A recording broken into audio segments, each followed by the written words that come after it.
नमस्कार Odia morning flash को आपण मानक स्वागत। आसीगला ओडिशार ताजा खबर सकाळर गुरुत्वपूर्ण खबर पाई भिडियोटी को शेष जाए देखंतु। सकाळर शॉर्ट न्यूज पाई ओडिया मॉर्निंग फ्लैश। अपवादर रूप उत्तर पश्चिम बंगोपसागर रे सृष्टि होइतिबा लघुचापटी वर्तमान अपवादरे परिणत होई चांदबाली ठारू 170 किलोमीटर दूर रे सक्रिय रहिछि।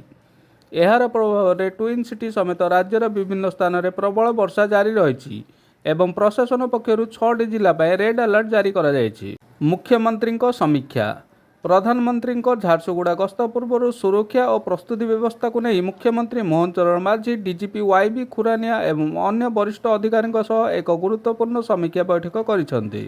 अधरपणा नीति रथयात्रार अंतिम पर्यायर रविवार दिन श्रीक्षेत्रपुर में महाप्रभु पवित्र अधरपणा नीति संपन्न होइछि। एही दिव्य नीति दर्शन पर पुरी लक्षाधिक श्रद्धालुओं समागम होइतिबारु भुवनेश्वर पुरी रोड रे प्रबल ट्राफिक जाम देखा मिली। बरमुंडा हत्याकांड भुवनेश्वर बरमुंडा बस स्टाण्ड निकटू एक मुंडविहीन शव उद्धार होगा पर राजधानी में चांचल्य खेली जाइछि। गाड़ी चढ़ाई मुंड को कई नहीं जाइथिबा नै संदेह करा बेले पुलिस घटनार तदंत करिछि। छात्री निवास जांच भुवनेश्वर में थिबा एक अंधमुख विद्यालयर हॉस्टेल रे शारीरिक और मानसिक निर्यातना अभियोग आसिया परे ओडिशा राज्य शिशु अधिकार सुरक्षा कमिशन घटनार तदंत आरंभ करिसेंति।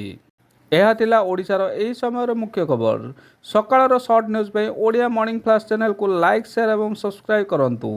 देखा आगामी बुलेटिन रे। रहुछि धन्यवाद।